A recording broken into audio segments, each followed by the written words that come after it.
Welcome to Atomic Cricket Podcast. I'm Chirunandan Srinath, your host. I'm joined with Maitreya, my co-host, and today I have a very special guest with us.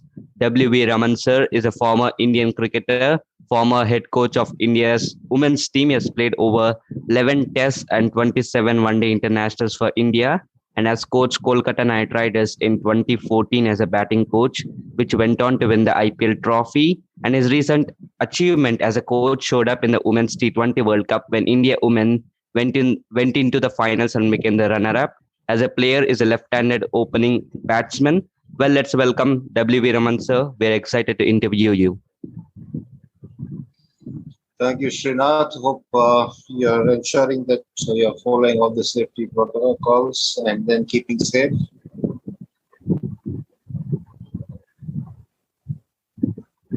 So the first question is, how did you get into cricket? So how did that journey happen to you? How did it start? Like as a player and as a coach, how did it start? Who was your ideal of cricket? Like, how did you get into this cricket?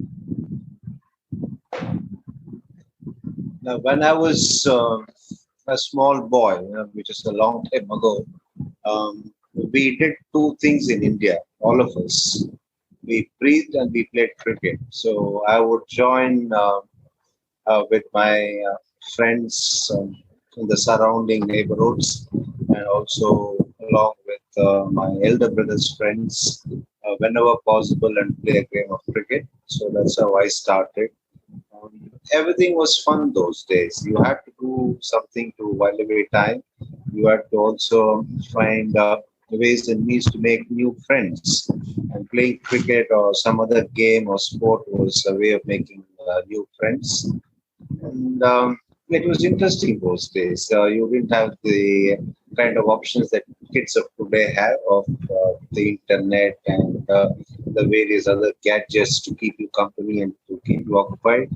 You had to really be creative. You had to be proactive. And then you also had to ensure that you maintained your friendships well so that, you get a game of cricket or get to play with them. Otherwise, you'll get ignored. You'll be left on your own those days. Sir, so I was reading your profile on the ESPN Cricinfo, and I saw that you started as a bowler, a left-arm spinner, and then you became a batsman. So, as a batsman in your early phase of the career, you batted at so many positions. So, you batted at number 8, number 6, then you were opening. So, how was the challenge there? You were constantly in the changing the positions in the batting. So, how was the challenge batting at different positions those days?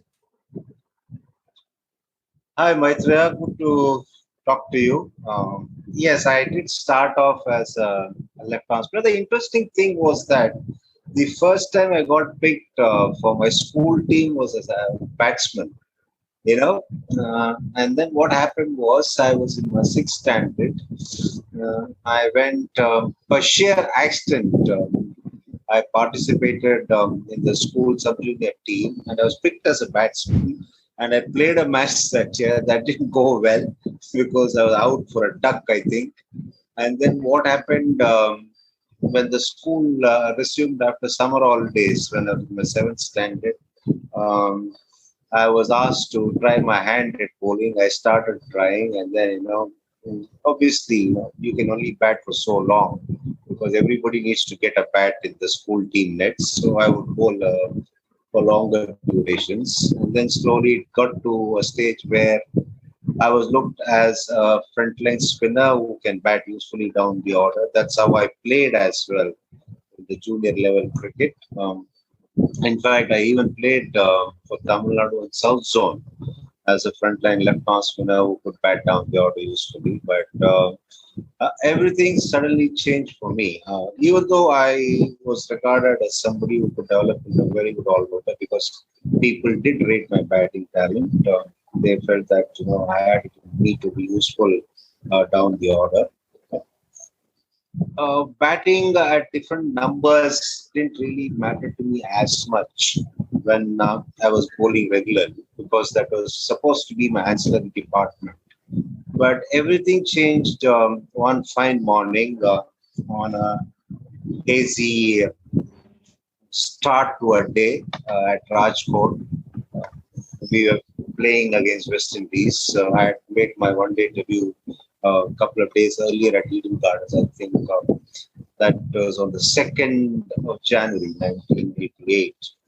And on the 5th, what happened was, I think Mohinder Ramanath was indisposed on the eve of the game. And those days it was difficult to try and get a replacement, if you didn't have time. And especially Rajkot was not very easily accessible those days.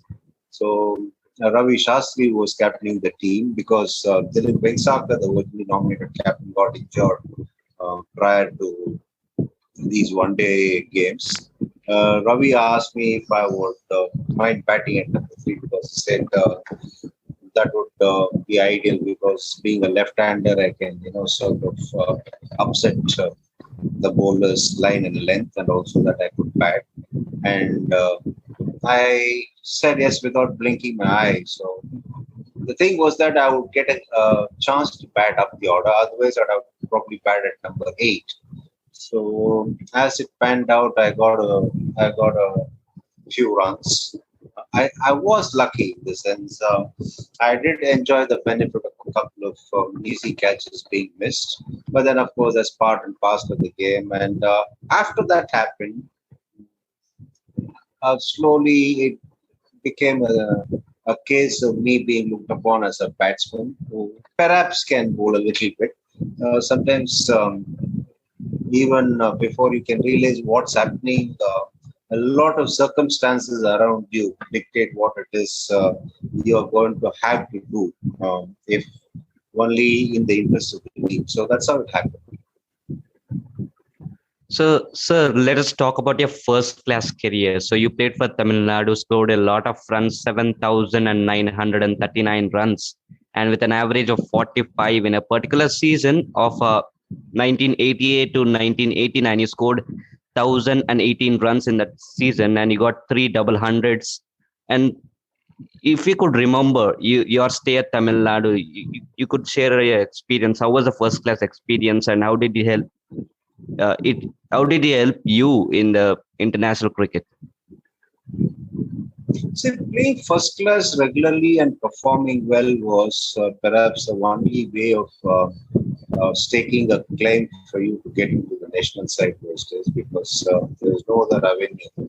These days, yes, in between the first class seasons, you have the IPL coming in, which is watched with a lot of interest by anybody and everybody.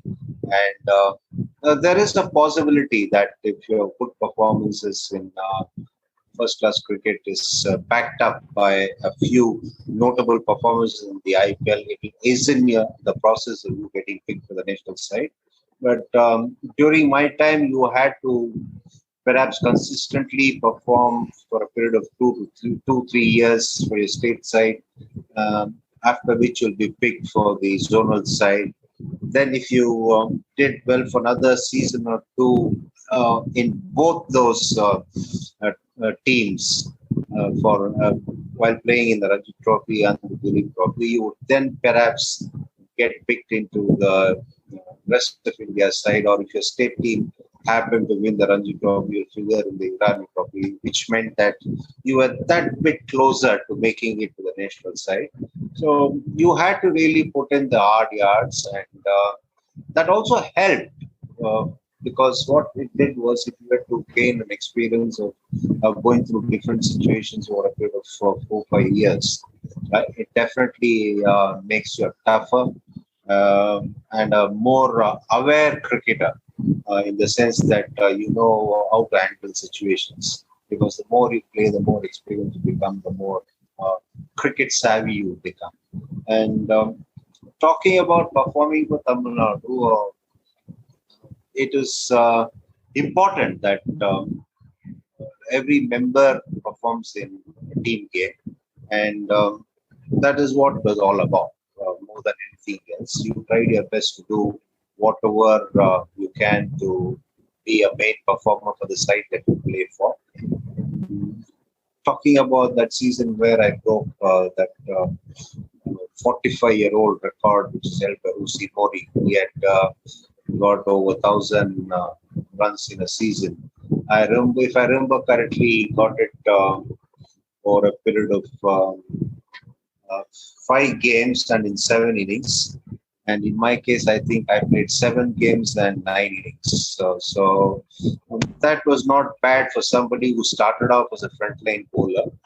And that was an interesting season in the sense that I started off getting out in 30s and 40s. And halfway through the season, nobody would have believed if you were to say that W. Raman was going to break that 45-year-old Rusi Modi record. But those 2-3 knocks where I made it count in terms of putting up big numbers eventually helped me out.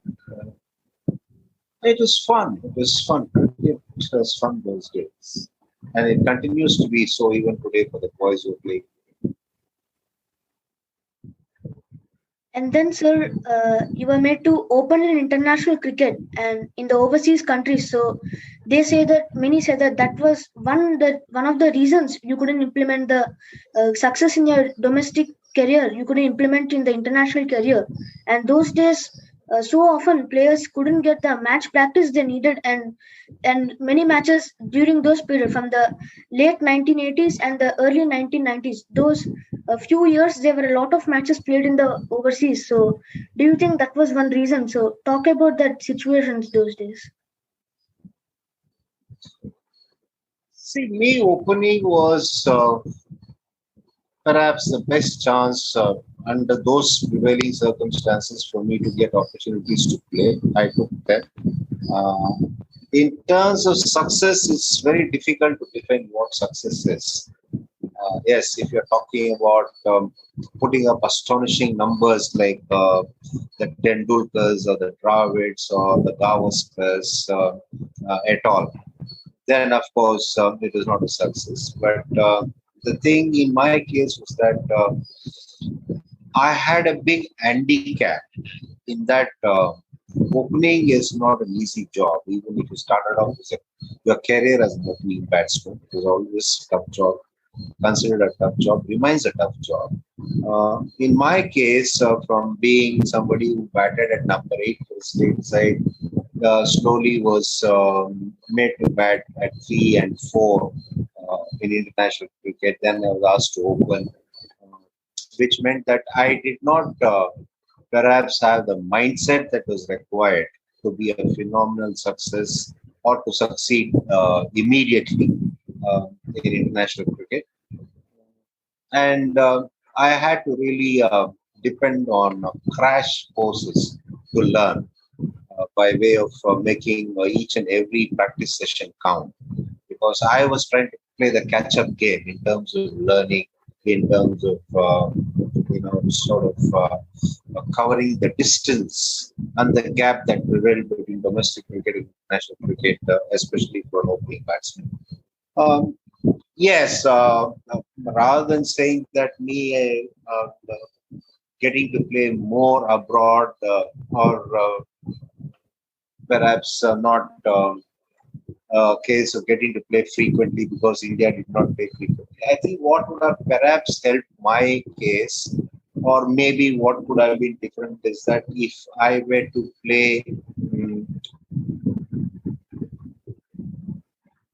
continuously for about, let's say, 3-4 series or over a period of 2-3 years, it might have perhaps been a different story. Again, there is no guarantee to say for sure as to this is what would have happened, that is what would not have happened. I played sporadically. It was more or less a case of me getting a game if somebody got injured. Somebody was indisposed on the eve of the game or the morning of the game. But the point is that my career was something very strange. I would not blame anybody for what did not go right. I would own up my mistakes. I must have probably made some mistakes which I was not aware then for me not to have done what I should have done in terms of putting a big numbers like I did in first class cricket. And whatever opportunities I got. I'm thankful for the people who showed the faith that they did, and also would like to feel happy about the fact that a lot of people rated me as somebody who was a good cricketer who could play cricket. So that is important. Along those lines, I think I would say it was definitely a successful journey. I had the respect of my uh, contemporaries, my teammates, and also the people who saw me play. So that way, there's a lot to be happy about rather than cry and whine and binge and more. If you want to do all that, you can always find a lot of ways and avenues to do that. There's no end. Yes, sir. And now next we are going to talk about your century versus Australia. I mean, sorry, about versus South Africa. So those days it was very tough to bat versus South Africa, and South Africa had newly joined cricket, come to cricket, and scoring those days century in those times and in South Africa. So that was a really big achievement. So talk about that innings. I'm sure you will remember that innings because that would be one of your best memories. So talk about that innings and how it was after hitting a century and what the teammates told. So, how was that full day, that innings when you played it? See, South Africa, when we went on the tour, nobody knew what to expect because nobody had gone there before. In fact, India was probably one of the earlier countries to visit South Africa once they came back into international cricket. So for us, everything was new. And the only thing that we knew about South African cricket was that their players were highly competitive. They played it hard. And they were also playing quality cricket, even though they were not part of international cricket, because they had a lot of high quality cricketers from other countries playing there in what was termed as rebel cricket. That way, they were really having the advantage of having gained the competitive edge playing against the best in the business. Uh, so, which meant that it was going to be a tough series. Mm, we played two test matches first, and then we played the one days. Then we went back to test cricket. That is how the schedule was. Praveen Amre made his debut at Durban in the test matches, and he got 100 on debut. And then it was definitely a tough draw for all of us in the sense that if you look at the scores made even in the one-day series there, it was anywhere between 200 to 240 max. It was not a case of 280, 290 or 300 was not even thought of. So we did not have the rub of the green as well, and we had lost the first three games. So when we reached the Centurion, as it was called, the Super Sport Park, as it was called then, we reached there. We had to win that game to stay in the series. So the thing was that personally, I had been getting runs in the earlier games, but I was not converting the starts I had into something substantial. So I was thinking to myself, I have to break that somehow.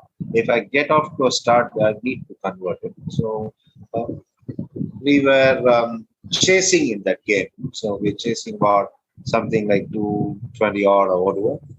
So I felt it was perhaps the best chance I had to convert a start into something substantial because it was not anywhere close to 240, 250, which would have made it very difficult because you had to get a move on and provide the impetus as a top order batsman. So it did happen. But despite the fact that I did manage to convert that start and go on to get a century, when I got out and came back, the issue was not settled yet because we still found it tough going. Eventually, Ravi went and made some quick runs to take us past the line. So that way, it was exciting till the end, even though I had got 100 and we were in good position. It was not that. It was not really easy because it was a tight game as far as I remember. I thought the important thing there was the team winning, because when you go abroad on a long tour and if you don't end up winning, it's not a very pleasant feeling. You don't enjoy the tour. How much ever you try to, you don't really enjoy the tour if the team is not winning. Yeah, it may sound cliched. Everybody who gets perhaps 100 says, more than the 100, it's all about the team winning. But that is the truth.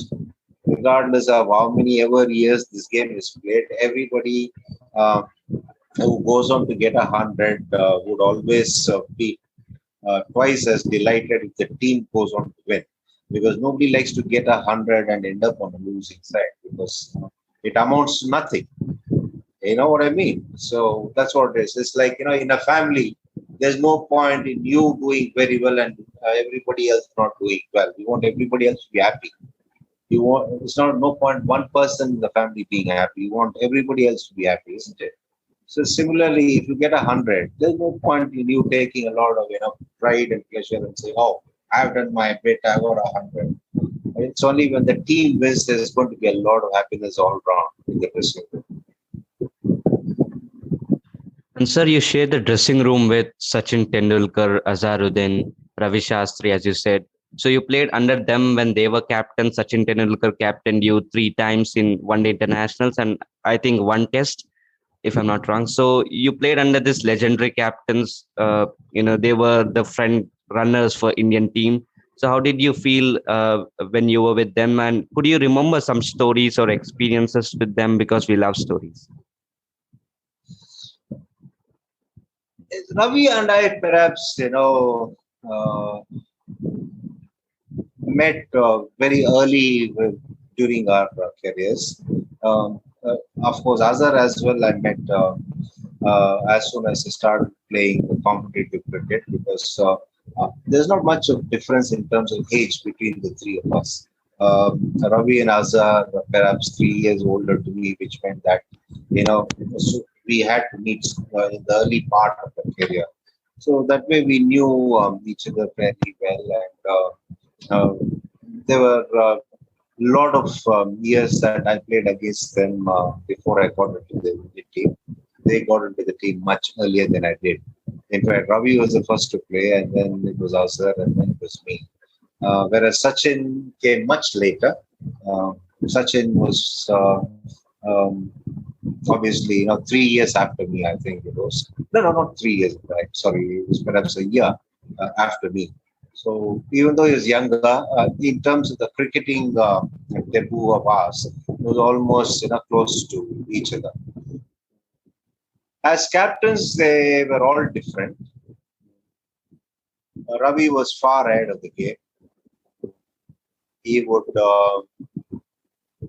make do with whatever resources he had as a captain, and he would try to make the best use out of all the players that he had at his disposal. That was his speciality. Always positive, aggressive. That's kind of personality Ravi was, and he still remains. And that's the reason you see a lot of youngsters doing well. He's really good in handling youngsters. Azhar was somebody who did not put pressure on you. He would have a quiet word when he thought it was required. Otherwise, he'd try and leave you alone to work out your own methods. And he, for the simple reason, he felt that it is not necessary for him to try and go and have a chat unless it was required. Again, he was a very successful captain. Tendulkar, I thought, unfortunately, did not perhaps have, what can I say, the right kind of circumstances that you would want as a captain. Nobody to blame in the sense that these things happen. A lot of times you'd have heard as kids, it's very important for you to remember this also. It's always about success is a lot dependent on anybody being at a right place at the right time. So Sachin Tendulkar as a captain, I don't think he was at the right place at the right time. That's perhaps the reason why he did not have the phenomenal success that he had as a batsman. And again, some people also cast aspersions as to his ability and his chutzpah as a captain. But I think if they're going to be highly critical, they are unfair to such. Well, sir, now we will talk about your life as a coach. So, first of all, when did you decide to take it up, and like how did you take it up, and why did you take it up? Oh, see, once cricketers of my generation finished playing, what they did was to try and see what can be done once they're finished with their playing days. Because the thing is that you need to figure out as what it is that you want to do, what it is that you enjoy, and what it is that you are capable of doing. So you'll know that only when you try and do the various things that are possible to do. So I straight away got into writing columns and did a bit of commentating and stuff like that. Simultaneously, I also went and did my coaching course in Australia, level 3. Then I came back and I coached the Bengal team in the season 2001-2002. Then I took a complete break from cricket, as it were, except for some coaching at the NCA during summer. I wanted to see if I really missed the game, if I wanted to get back into the game and be a part of it in some way. Eventually, what happened was that due to a few strange, bizarre set of circumstances, I had to take up coaching. Yes, not that I did not want to take up coaching. I also felt that coaching was something that I would do because I had seen a lot of talented cricketers during my time, my contemporaries, let's say my peers, missing out on not utilizing the enormous talent that they had due to lack of guidance. So I felt that it would be nice to try and ensure that you don't sort of see that happen, even if you're capable of making some contribution towards stopping that. That's why I took up coaching, because one is that there was always a need for guidance for the cricketers of that generation, the current generation. The other thing was that you also are placed in a unique position. It is not something based on ego, what I'm going to say next. You are placed in a unique position in the sense that you have enormous responsibility and also the privilege of making an impact in somebody else's career and life. When I say career and life, I'm talking about, let's say, a cricketer's career and also his life post cricket or during his playing days. So then I coached the Tamil Nadu side, and obviously slowly I got to know. Then I thought, yes, now let me do that, because there's no point in being a bit of a rolling stone. I said, okay, you've gone into coaching now. Let's try a hand at that. So there was no turning back from, let's say, the year 2006 onwards until now. And sir, so you were the assistant coach of Kings XI Punjab in 2013 and the batting coach of Kolkata Knight Riders in 2014. And 2014 Kolkata won the cup. So how do you think that IPL coaching in the IPL? So in IPL, different countries players come in, and different parts of the countries also from India they come in and they stay together and learn together. So how do you think that experience helped you in your coaching career? See, by the time I coached quite a few years, so which meant that IPL was going to be a different challenge, and IPL was going to be a different scenario for me as a coach.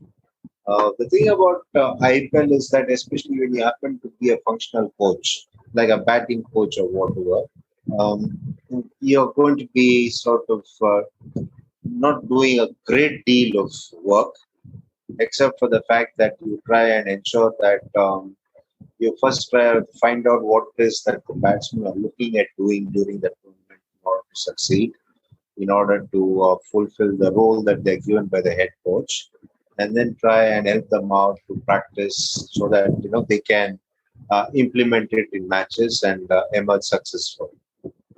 The other thing is that the IPL bandwagon is such that people just get onto it probably 1 week before the start of the tournament or whatever, because everybody is busy playing for their country or busy playing for their a county or a province side, especially players from abroad. So they all come, assemble in a jiffy. Let's say prior to the tournament, just about 1 week or 10 days prior to the tournament, and then get on to it, because that's how the thing happens.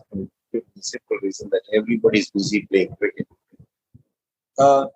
There, what you do is that you try and ensure that you help the players maintain their emotional quotient well, because there can be a lot of fluctuations in the emotional side of things, because you can have a great game or you can have a string of bad games. I remember the year Knight Riders won in 2014. It was partly the first half was in UAE, the second half was in India. So by the time we came to the second leg, things were looking very bleak. And even after we came here, I think that we lost the first couple of games. It looked like, for all practical purposes, we are out of it. But none of us lost the hope. Nobody spoke about it. But even then, there was a little bit of the feeling that each of us got talking to each other or looking at each other. That it is just a matter of one good result for us. That is what we need. That's a spark we need. Now, that's what happened. We got one result in our favor. After that, we ended up winning 14 games on the trot, including the title in 14, and ended up as the runner-up in the Champions League that year. So, IPL is a different animal. It has to be handled differently. That's the way it is. So if I were to ask you, sir, so how is the selection done for the playing 11 for the before the match? How is the selection done? And as a coach, you play a vital role in selecting. So how is it done? Because sometimes players do not get into the team because of numbers. There is something going on, like a player performs well in the net session. So how is it like? Tell us about how you pick players and on what all basis do you see players coming into the playing 11? The important thing for everybody to realize here is that the people taking the decisions are the ones who are spending almost every minute of the day for a period of, let's say, 60, 70 days with the players. They see them every day on and off the field, which means they know every little movement that a player does. A coach will know what exactly that means, or how the player is feeling, what is he going through in terms of his thought process, in terms of what he feels about his role allocation, etc. The other thing is that picking a player in the 11 is more of a judgment call. That is done based on several things, and that is done by the team management, which means that generally the captain and the vice captain, along with the coach, they sit and discuss.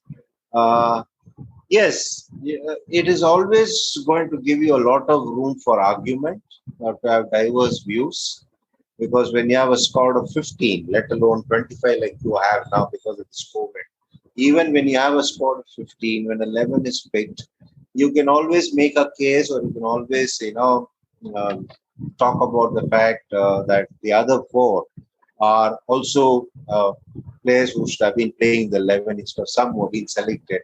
But again, the one way of looking at it is when there are arguments flying along those lines, where you have to realize that the squad is a very good squad, and each one of them is capable of playing. That's why people sitting outside and thousands of miles away are talking about the people who are not playing, and people are saying that they should be playing instead of the ones who are playing, which means it's a very good squad, and that's how a squad is picked in the first place, to make sure that the captain has the best options possible. Because if he doesn't have, let's say, for example, somebody who's equally capable as a once playing in the 11, then what happens is the captains will be in a little bit of bother, because they'll have to choose 11 out of 13. You know what I mean? So that way, if the captain has a squad of 15 or 20 or whatever the numbers maybe, where each one of them suggests that they're good enough to play, that is a headache any captain or a coach would love. And when a squad is comprised of players like that, there will be arguments. There is nobody who's going to pick 11 which will satisfy, especially the keen followers of our country.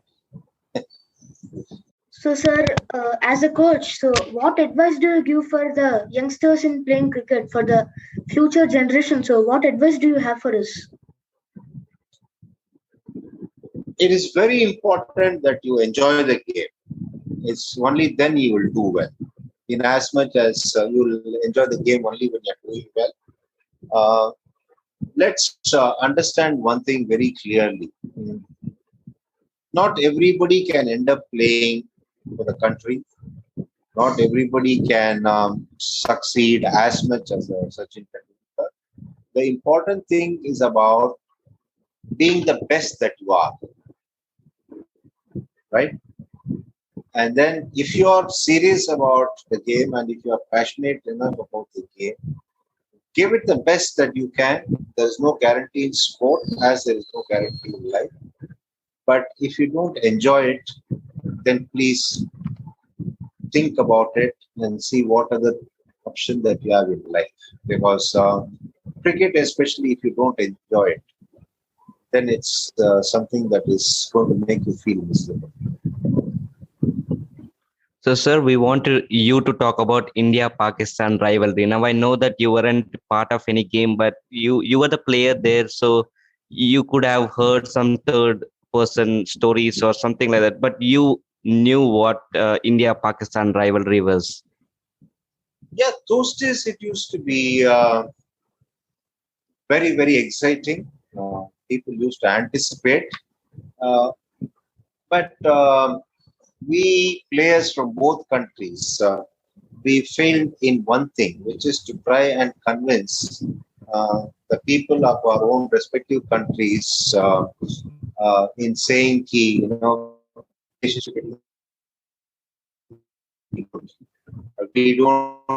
have animosity that we have. No. The matches are on the field, but off the field, the relationships between the players of both the teams are good. And even the kind of support or the kind of fan following, etc., was seen to be, for example, the likes of Javed, Miandar, or Imran Khan, or Wasim Akram had great fans in India, in as much as a Sunil Gavaskar or a Kapil Dev or an Azharuddin had in Pakistan. So that way, the public liked the cricketers of both the countries. But of course, each one of them would want their own country to win. There's no way back.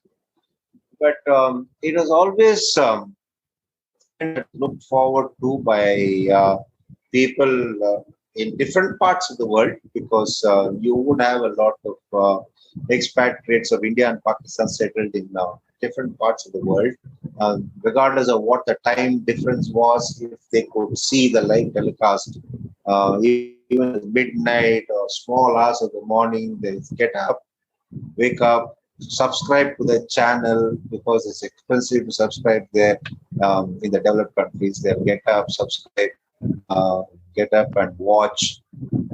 They would have, depending on how the it was almost like, let's say, you would have seen movies or heard of all this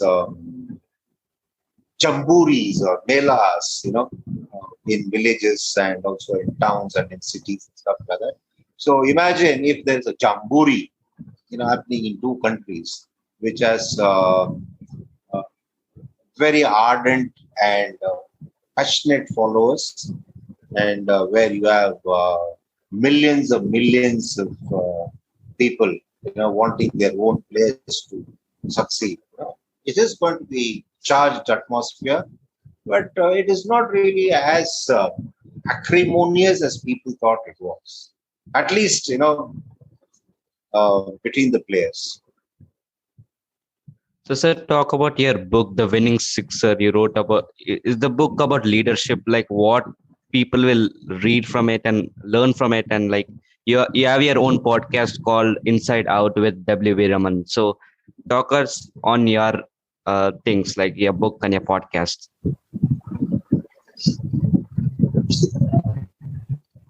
In all these years that I've been involved in coaching, I found that kids or the players want to be always told what to do. And conversely, a lot of coaches on the other side of the fence also prefer that they are in control. So, which meant that both have not got it right.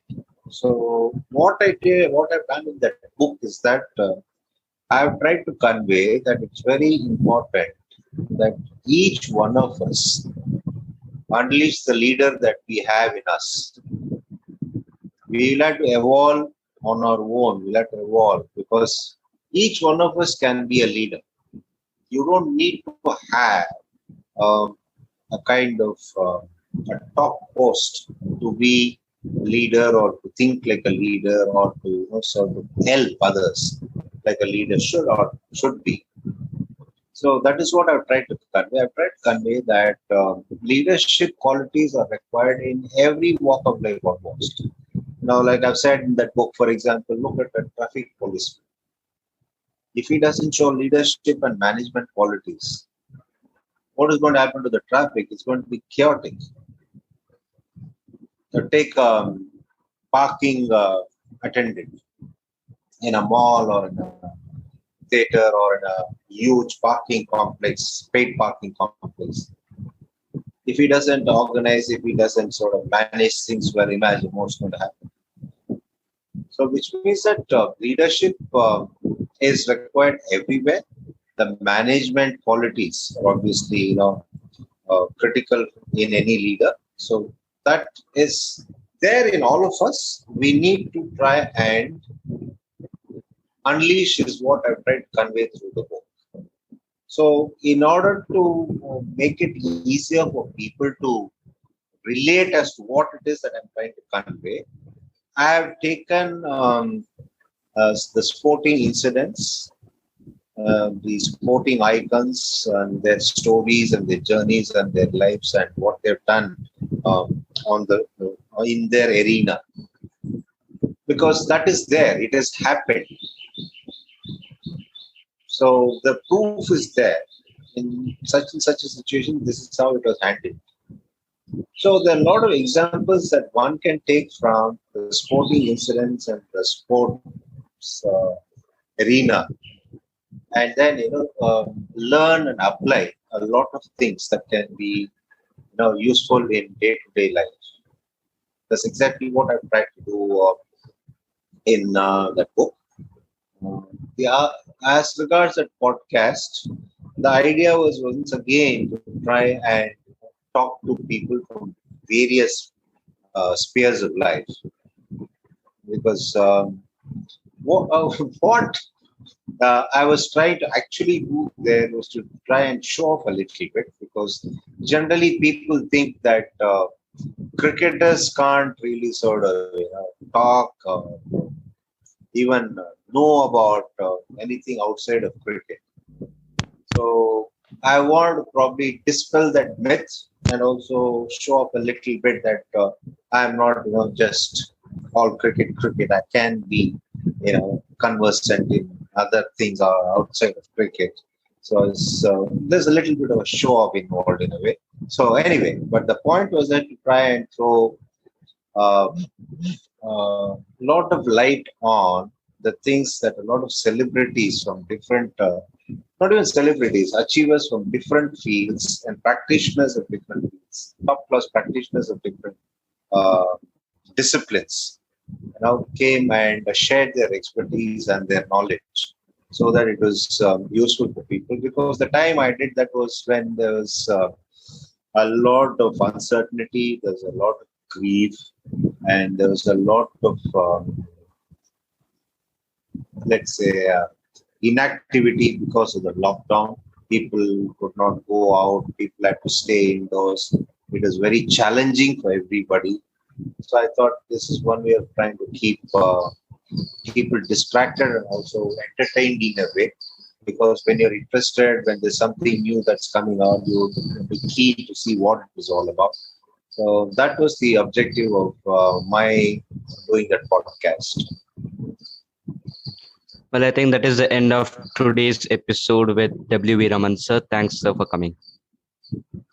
Thanks, Srinath. I think